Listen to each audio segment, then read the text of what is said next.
Indian stock മാർക്കറ്റിലെ പ്രധാന സൂചികയായ Nifty 50യുടെ ഒരു പ്രീ മാർക്കറ്റ് റിപ്പോർട്ടാണിത്. ഒറ്റനോട്ടത്തിൽ കുറേ അക്കങ്ങളും പിന്നെ കുറേ ടെക്നിക്കൽ വാക്കുകളും. പക്ഷേ ഇതിലൊരു വിരോധാഭാസം ഒളിഞ്ഞിരിപ്പുണ്ട്. വിപണി അതിന്റെ എക്കാലത്തെയും ഉയർന്ന നിലവാരത്തിനടുത്താണ് നിൽക്കുന്നത്. പക്ഷേ ഇന്ന് രാവിലെ കിട്ടുന്ന സൂചനകളോ ഒരു ചെറിയ താഴ്ചയിലേക്കാണ് വിരൽ ചൂണ്ടുന്നത്. അപ്പോ നമ്മൾ ഇന്ന് ഉത്തരം കണ്ടെത്താൻ ശ്രമിക്കുന്ന ചോദ്യം ഇതാണ്: ഈ ചെറിയ വീഴ്ച ഒരു വലിയ മുന്നേറ്റത്തിന് മുൻപുള്ളൊരു ശ്വാസമെടുക്കൽ മാത്രമാണോ, അതോ ഉയരങ്ങളിൽ വിപണിക്ക് കിതപ്പ് തുടങ്ങിയോ? ഈ അക്കങ്ങൾക്കിടയിൽ ഒളിഞ്ഞിരിക്കുന്ന യഥാർത്ഥ കഥ നമുക്ക് പുറത്തെടുക്കാം. ശരി, അപ്പം നമുക്ക് ആ അടിസ്ഥാന കാര്യങ്ങളിൽ നിന്ന് തന്നെ തുടങ്ങാം, അല്ലേ? തീർച്ചയായും. സ്ക്രിപ്റ്റിൽ പറയുന്നതനുസരിച്ച് നിഫ്റ്റി ഇന്നലെ വ്യാപാരം അവസാനിപ്പിച്ചത് 26,013 എന്ന പോയിന്റിലാണ്. അതെ, ഏകദേശം ഒരു 0.40% വർധനവ്. നല്ലൊരു ക്ലോസിംഗ് ആയിരുന്നു. വളരെ നല്ലൊരു ക്ലോസിംഗ്. പക്ഷെ ഇന്ന് രാവിലെ പ്രീ ഓപ്പൺ സൂചനകൾ കാണിക്കുന്നത് ഏകദേശം 25,948 ഒരു തുടക്കമാണ്. ഇതൊരു ചെറിയ ഗ്യാപ് ഡൗൺ ഓപ്പണിംഗ് ആണല്ലോ. അതെ, അതായത് ഇന്നലത്തെ ക്ലോസിംഗിനേക്കാൾ താഴ്ന്ന നിലയിൽ ഇന്ന് വ്യാപാരം തുടങ്ങാൻ പോകുന്നു. അപ്പോ ഇവിടെ എന്താണ് സംഭവിക്കുന്നത്? അതെ, ഇവിടെയാണ് കളി രസകരമാകുന്നത്. നിങ്ങൾ നോക്കൂ, നിഫ്റ്റിയുടെ 52 ആഴ്ചയിലെ ഏറ്റവും ഉയർന്ന നില എന്ന് പറയുന്നത് 26,104 ഓക്കെ. അതായത് നമ്മൾ ചരിത്രത്തിലെ ഏറ്റവും ഉയർന്ന നിലയുടെ തൊട്ടടുത്താണ് നിൽക്കുന്നത്. ഈ ഒരു ഘട്ടത്തിൽ ചെറിയൊരു ഗ്യാപ് ഡൗൺ കാണുന്നത് അത് തികച്ചും സ്വാഭാവികമാണ്. അതെങ്ങനെ? ഇതിനെ നമുക്ക് ലാഭമെടുപ്പ് അഥവാ പ്രോഫിറ്റ് ബുക്കിംഗ് എന്ന് പറയാം. കുറഞ്ഞ വിലയ്ക്ക് ഓഹരി വാങ്ങിയവർ വില ഇത്രയും ഉയർന്നപ്പോൾ ഇനി വിറ്റ് ലാഭമെടുക്കാം എന്ന് ചിന്തിക്കുന്നൊരവസ്ഥ. മനസ്സിലായി. അതൊരു തകർച്ചയുടെ സൂചനയായി കാണേണ്ടതില്ല, മറിച്ച് വിപണിയിലെ ഒരു സ്വാഭാവിക പ്രതികരണമാണ്. പക്ഷേ ഈ താഴ്ച തുടരുമോ അതോ ഇവിടെ നിന്ന് വിപണി തിരികെ കയറുമോ എന്നതാണ് ഇന്നത്തെ പ്രധാന ചോദ്യം. അപ്പോൾ ഈ തുടക്കത്തിലെ ചെറിയൊരു താഴ്ചയിൽ പേടിക്കേണ്ട കാര്യമില്ല, പക്ഷേ ശ്രദ്ധയോടെ വീക്ഷിക്കണം, അല്ലേ? തീർച്ചയായും. സ്ക്രിപ്റ്റിൽ അടുത്തതായി പറയുന്നത് ചില പ്രധാനപ്പെട്ട ടെക്നിക്കൽ ലെവലുകളെക്കുറിച്ചാണ്. 26,000 ഒരു പ്രധാന സപ്പോർട്ടായും 26,100 ഒരു റെസിസ്റ്റൻസ് ആയും പറയുന്നു. അതെ. അതോടൊപ്പം തുടർച്ചയായി 6 ദിവസമായി വിപണി മുന്നേറുകയാണെന്നും എടുത്തു പറയുന്നുണ്ട്. സാധാരണക്കാർക്ക് ഈ സപ്പോർട്ട്, റെസിസ്റ്റൻസ് എന്നൊക്കെ പറഞ്ഞാൽ എന്താണ് മനസ്സിലാക്കേണ്ടത്? വളരെ നല്ല ചോദ്യമാണ്. ഇതിനെ ലളിതമായി ഒരു കെട്ടിടത്തിന്റെ നിലയും മേൽക്കൂരയും പോലെ സങ്കൽപ്പിക്കാം. നിലവും മേൽക്കൂരയും? അതെ, 26,000 എന്ന ലെവലാണ് നിലവിലെ നിലം അഥവാ സപ്പോർട്ട്. വിപണി താഴേക്ക് വന്നാൽ ഈ നിലയിൽ തട്ടി തിരികെ മുകളിലേക്ക് പോകാനാണ് സാധ്യത. ഇതൊരു മനഃശാസ്ത്രപരമായ ലെവൽ കൂടിയാണ്. അതെങ്ങനെ? 26,000 എന്ന റൗണ്ട് നമ്പർ നിക്ഷേപകർക്ക് ഒരു ധൈര്യം കൊടുക്കും. അവിടെ എത്തുമ്പോൾ കൂടുതൽ ആളുകൾ വാങ്ങാൻ തയ്യാറാകും. ഓക്കെ. അപ്പോൾ 26,000 എന്നത് ഇന്ന് വ്യാപാരികൾ ശ്രദ്ധിക്കുന്ന ഒരു ലൈൻ ഇൻ ദി സാൻഡ് പോലെയാണ്. ആ നില ഭേദിച്ച് താഴോട്ട് പോയാൽ ആശങ്കപ്പെടണം, അല്ലേ? കൃത്യമായി. ഇനി 26,100 എന്നതാണ് മേൽക്കൂര അഥവാ റെസിസ്റ്റൻസ്. വിപണി മുകളിലേക്ക് പോകുമ്പോൾ അവിടെ തട്ടി താഴേക്ക് വരാനുള്ള സാധ്യതയുണ്ട്. കാരണം ആ ലെവലിലെത്തുമ്പോൾ കൂടുതൽ ആളുകൾ വിൽക്കാൻ തുടങ്ങും. ഒരുപക്ഷെ നേരത്തെ പറഞ്ഞ ലാഭമെടുപ്പ് ശക്തമാകുന്നത് അവിടെയായിരിക്കും. ശരി. പിന്നെ സ്ക്രിപ്റ്റിൽ പറയുന്ന 6 ദിവസത്തെ തുടർച്ചയായ റാലി, അത് വളരെ പ്രധാനപ്പെട്ട ഒന്നാണ്. അത് നല്ല കാര്യമല്ലേ? അത് വിപണിയുടെ ശക്തിയെ കാണിക്കുന്നു. പക്ഷെ അതോടൊപ്പം ഒരു മുന്നറിയിപ്പും നൽകുന്നുണ്ട്. വിപണി ഓവർബോട്ട് ആയിരിക്കാം. ഓവർബോട്ട്? അത് കേൾക്കുമ്പോൾ തോന്നുന്നത് ഒരുപാട് പേർ വാങ്ങിയിരിക്കുന്നു എന്നാണ്. അതൊരു നല്ല കാര്യമല്ലേ? അതെ, പക്ഷേ അതിനൊരു മറുവശമുണ്ട്.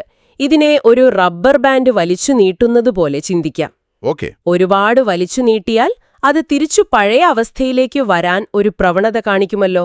അതുപോലെ തുടർച്ചയായി മുകളിലേക്ക് പോയ വിപണി ഒന്ന് ശ്വാസമെടുക്കാൻ താഴേക്ക് വരാനുള്ള സാധ്യത ഉണ്ടെന്നാണ് ഓവർബോട്ട് എന്നതുകൊണ്ട് അർത്ഥമാക്കുന്നത്.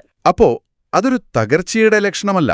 അല്ല, മറിച്ച് ഒരു ആരോഗ്യകരമായ തിരുത്തലിന്റെ സൂചനയാണ്. വളരെ വ്യക്തമായി.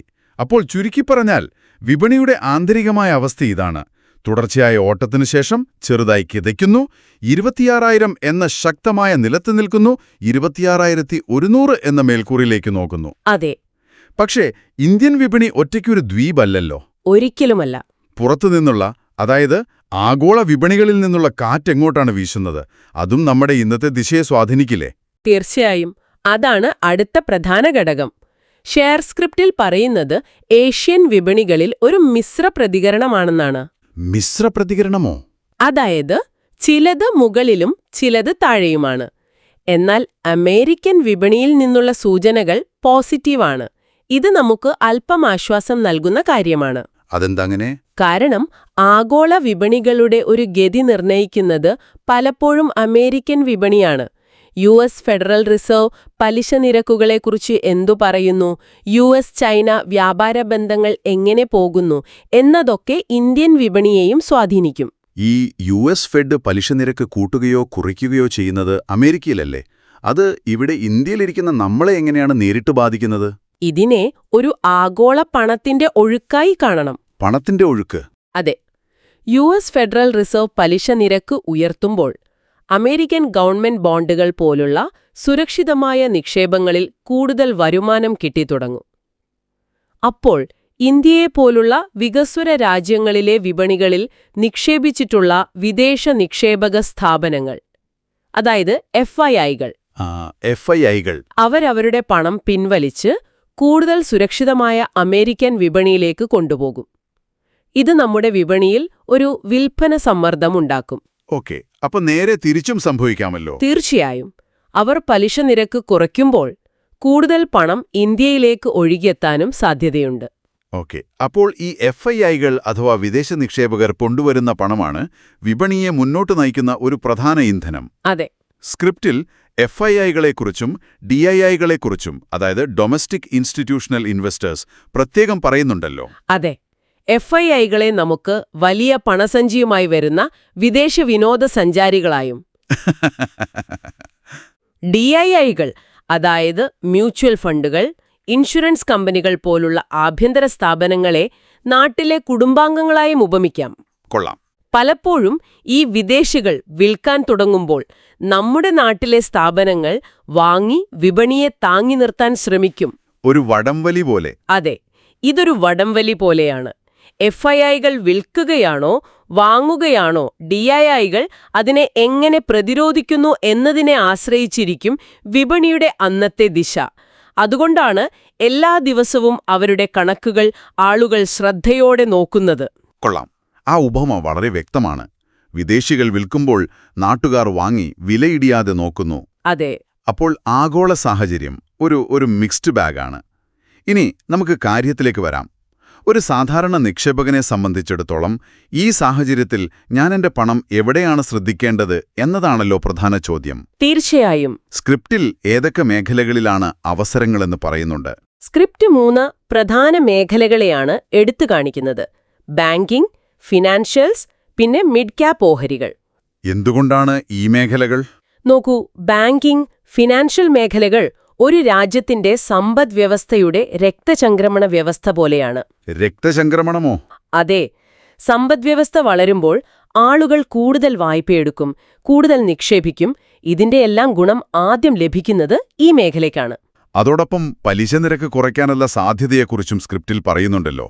അപ്പോൾ പലിശ നിരക്ക് കുറയുന്നത് ബാങ്കുകൾക്ക് ഗുണകരമാണോ? അതെ. പലിശ നിരക്ക് കുറയുമ്പോൾ വായ്പകൾക്ക് ഡിമാൻഡ് കൂടും. അത് ബാങ്കുകളുടെ ബിസിനസ് വർദ്ധിപ്പിക്കും. കമ്പനികൾക്ക് കുറഞ്ഞ പലിശയ്ക്ക് വായ്പ കിട്ടുമ്പോൾ അവർ പുതിയ പ്രോജക്റ്റുകൾ തുടങ്ങും. അത് മൊത്തത്തിലുള്ള സാമ്പത്തിക വളർച്ചയ്ക്ക് കാരണമാകും. ശരിയാണ്. അതുകൊണ്ട് പലിശ നിരക്ക് കുറയ്ക്കുമെന്നൊരു പ്രതീക്ഷ വിപണിക്കെപ്പോഴും ഒരു ഉത്തേജനമാണ്. ശരി. അപ്പോൾ ബാങ്കിങ്ങിന്റെ കാര്യം മനസ്സിലായി. ഇനി എന്താണ് ഈ മിഡ് ക്യാപ് ഓഹരികളുടെ പ്രത്യേകത? ഓഹരികളെ വലുപ്പമനുസരിച്ച് large cap, mid cap, small cap എന്നിങ്ങനെ തിരിക്കാമല്ലോ. അതെ. ലാർജ് ക്യാപ് കമ്പനികൾ റിലയൻസ്, TCS പോലുള്ള മുതിർന്നവരാണ്. അവർ സ്ഥിരതയുള്ളവരായിരിക്കും, പക്ഷെ വളർച്ച പതുക്കെയാകും. മിഡ് ക്യാപ് കമ്പനികൾ ചെറുപ്പക്കാർ അല്ലെങ്കിൽ കൗമാരക്കാർ പോലെയാണ്. ഓക്കേ, രസകരമായ താരതമ്യം. അവരിൽ വലിയ വളർച്ചാ സാധ്യതയുണ്ട്. വിപണി മുന്നോട്ട് കുതിക്കുമ്പോൾ ഏറ്റവും വേഗത്തിൽ ഓടുന്നത് ഈ മിഡ് ക്യാപ്പുകളായിരിക്കും. പക്ഷേ അതോടൊപ്പം റിസ്ക്കും കൂടുതലാണ്. വിപണി താഴേക്കു വരുമ്പോൾ ഏറ്റവും കൂടുതൽ ഇടിവ് സംഭവിക്കുന്നതും ഇവർക്കായിരിക്കും. അതുകൊണ്ട് മിഡ് ക്യാപ്പുകളിൽ നിക്ഷേപിക്കുമ്പോൾ കൂടുതൽ ശ്രദ്ധ വേണം. തീർച്ചയായും. വളരെ നല്ല താരതമ്യം. അപ്പോൾ അവസരങ്ങൾ ഒരുപാടുണ്ട്, പക്ഷേ റിസ്ക്കും അതിനനുസരിച്ചുണ്ട്. ഉണ്ട്. ഇത് നമ്മളെ അടുത്ത വിഷയത്തിലേക്ക് എത്തിക്കുന്നു. ഏതൊരു നല്ല കഥയിലും ഒരു വില്ലൻ ഉണ്ടാകുമല്ലോ. നമ്മുടെ ഈ മാർക്കറ്റ് സ്റ്റോറിയിൽ ശ്രദ്ധിക്കേണ്ട അപകടസാധ്യതകൾ എന്തൊക്കെയാണ്? സ്ക്രിപ്റ്റിൽ നിരീക്ഷിക്കേണ്ട ചില കാര്യങ്ങൾ പറയുന്നുണ്ട്. അതെ, 3 കാര്യങ്ങൾ എപ്പോഴും നിരീക്ഷിക്കാൻ സ്ക്രിപ്റ്റ് നിർദ്ദേശിക്കുന്നു. ഗിഫ്റ്റ് നിഫ്റ്റി ഫ്യൂച്ചേഴ്സ്, ഡോളർ-രൂപ വിനിമയ നിരക്ക്, പിന്നെ ക്രൂഡ് ഓയിൽ വില. ഗിഫ്റ്റ് നിഫ്റ്റി എന്നത് സിംഗപ്പൂർ എക്സ്ചേഞ്ചിൽ ട്രേഡ് ചെയ്യുന്ന ഒന്നാണ്. നമ്മുടെ വിപണി രാവിലെ 9:15 തുറക്കുന്നതിന് മുൻപ് തന്നെ ഗിഫ്റ്റ് നിഫ്റ്റിയുടെ ട്രേഡിംഗ് നോക്കി ഇന്നത്തെ വിപണിയുടെ ഒരു ഏകദേശ ദിശാസൂചന മനസ്സിലാക്കാൻ സാധിക്കും. ഒരു പ്രഭാത ദിശാസൂചി പോലെ. അതെ, അതുതന്നെ. ഓക്കെ. അപ്പോൾ ഡോളർ-രൂപ വിനിമയ നിരക്ക് എങ്ങനെയാണ് നമ്മളെ ബാധിക്കുന്നത്? രൂപയുടെ വിലയിടിയുന്നത് ഒരു നല്ല വാർത്തയല്ലെന്ന് കേട്ടിട്ടുണ്ട്. ശരിയാണ്. ഡോളറിനെതിരെ രൂപയുടെ മൂല്യം ഇടിയുമ്പോൾ നമ്മൾ ഇറക്കുമതി ചെയ്യുന്ന സാധനങ്ങൾക്ക് കൂടുതൽ പണം നൽകേണ്ടി വരും. ക്രൂഡ് ഓയിൽ പോലെ. അതെ. ഇന്ത്യയെ സംബന്ധിച്ചിടത്തോളം നമ്മുടെ ഏറ്റവും വലിയ ഇറക്കുമതികളിലൊന്ന് ക്രൂഡ് ഓയിലാണ്. രൂപ ദുർബലമാകുമ്പോൾ ക്രൂഡ് ഓയിലിന് നമ്മൾ കൂടുതൽ രൂപ നൽകണം. അത് രാജ്യത്ത് പെട്രോൾ, ഡീസൽ വില കൂട്ടും. അതെ, അത് പണപ്പെരുപ്പത്തിന് കാരണമാകും. പണപ്പെരുപ്പം കൂടിയാൽ അത് നിയന്ത്രിക്കാൻ റിസർവ് ബാങ്ക് പലിശ നിരക്ക് ഉയർത്താൻ നിർബന്ധിതരാവും. അത് വിപണിക്കൊട്ടും നല്ല വാർത്തയല്ല. ഇതൊരു ശൃംഖല പോലെയാണ് പ്രവർത്തിക്കുന്നത്. അപ്പോൾ ഈ 3 ഘടകങ്ങളും പരസ്പരം ബന്ധപ്പെട്ടിരിക്കുന്നു. വളരെയധികം. സ്ക്രിപ്റ്റിൽ പറയുന്ന വലിയ റിസ്കുകൾ ആഗോള സാമ്പത്തിക മാന്ദ്യം, ബോണ്ട് ഈൽഡുകളിലെ വർധനവ്, അപ്രതീക്ഷിത നയപ്രഖ്യാപനങ്ങൾ എന്നിവയാണ്. ഇതിൽ ഈ ബോണ്ട് ഈൽഡ് കൂടുന്നത് ഓഹരി വിപണിക്ക് ദോഷകരമാണെന്ന് പറയുന്നത് എന്തുകൊണ്ടാണ്? ഓഹരി വിപണിയിൽ നിക്ഷേപിക്കുന്ന ഒരാൾ എന്തിനാണ് ബോണ്ട് മാർക്കറ്റിനെക്കുറിച്ച് അറിയുന്നത്?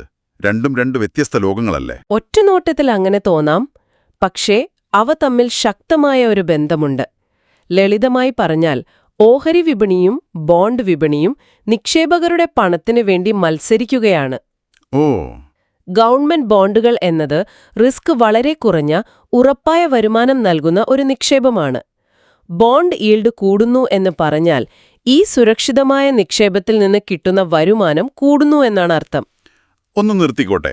അപ്പോൾ നിങ്ങൾ പറയുന്നത് ഗവൺമെന്റ് കൂടുതൽ പലിശ തരാമെന്ന് വാഗ്ദാനം ചെയ്താൽ നമ്മളിൽ പലരും ഓഹരി വിപണിയിലെ ഈ തലവേദനയൊക്കെ എന്തിന് എന്ന് ചിന്തിച്ച് കൂടുതൽ സുരക്ഷിതമായ ബോണ്ടുകളിലേക്ക് പണം മാറ്റുമെന്നാണ്.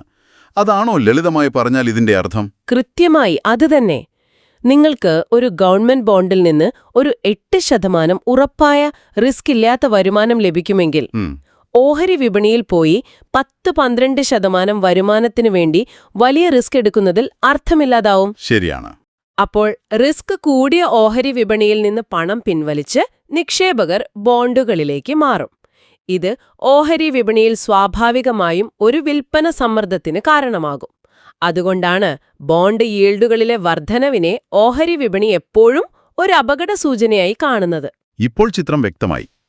അപ്പോൾ ഇതിന്റെ എല്ലാം അർത്ഥം എന്താണ്? നമ്മൾ തുടങ്ങിയ ചോദ്യത്തിലേക്ക് തിരികെ വരാം. ഇന്ന് രാവിലെ കാണുന്ന ഈ ചെറിയ താഴ്ച ഒരു ശ്വാസമെടുക്കലാണോ അതോ കിതപ്പാണോ? നമ്മൾ ഇതുവരെ ചർച്ച ചെയ്ത വിവരങ്ങൾ വെച്ച് നോക്കുമ്പോൾ നിഫ്റ്റി 50 ശക്തമായ ഒരു നിലയിൽ നിന്നാണ് പുതിയൊരു ദിവസത്തിലേക്ക് കടക്കുന്നത്. അതെ. 6 ദിവസത്തെ മുന്നേറ്റത്തിന്റെ കരുത്തുണ്ട്, പക്ഷെ അതിന്റെ ഒരു ക്ഷീണവുമുണ്ട്. അതെ. 26,000 എന്ന നിർണായകമായ ഒരു നിലയിലാണ് വിപണി നിൽക്കുന്നത്. അവിടെ നിന്ന് പിന്തുണയെടുത്ത് തിരികെ കയറാൻ സാധിക്കുമോ എന്നതാണ് ഇന്നത്തെ കളി. ആഗോള സൂചനകളോ? ആഗോള സൂചനകൾ ഒരു വലിയ അപകടം കാണിക്കുന്നില്ല, പക്ഷേ പൂർണ്ണമായും അനുകൂലവുമല്ല. അതുകൊണ്ട് വിദേശ ആഭ്യന്തര നിക്ഷേപകരുടെ പണമൊഴുക്ക്, അതായത് ആ വടംവലി, ഇന്നത്തെ വിപണിയുടെ ഗതി നിർണ്ണയിക്കുന്നതിൽ നിർണായകമാകും. അപ്പോൾ ഇന്നത്തെ ദിവസം അനിശ്ചിതത്വം നിറഞ്ഞതായിരിക്കും. ഒരു പരിധിവരെ അതെ. ഒരു നിക്ഷേപകൻ എന്ന നിലയിൽ ക്ഷമയോടെ കാര്യങ്ങൾ നിരീക്ഷിക്കേണ്ടതുണ്ട്. തീർച്ചയായും. ഈ വിവരങ്ങളെല്ലാം ഒരുമിച്ച് കാണുമ്പോൾ നിങ്ങൾ സ്വയം ചോദിക്കേണ്ട ഒരു പ്രധാനപ്പെട്ട ചോദ്യമുണ്ട്. എന്താണത്? അപ്പോൾ നിങ്ങൾക്കുള്ള ചോദ്യം ഇതാണ്: നിങ്ങളുടെ സ്വന്തം നിക്ഷേപ കാഴ്ചപ്പാടിൽ നിങ്ങൾ ഏത് ശക്തിക്കാണ് കൂടുതൽ പ്രാധാന്യം നൽകുന്നത്? ഇന്ത്യയുടെ ആഭ്യന്തര വളർച്ചയുടെ കഥയ്ക്ക് ഏത് ആഗോള കൊടുങ്കാറ്റിനെയും അതിജീവിക്കാൻ കഴിയുമെന്ന് നിങ്ങൾ വിശ്വസിക്കുന്നുണ്ടോ? അതോ നമ്മളിപ്പോഴും ആഗോള സാമ്പത്തിക വ്യവസ്ഥയുടെ ഗതിക്കനുസരിച്ച് ചലിക്കാൻ വിധിക്കപ്പെട്ടവരാണോ?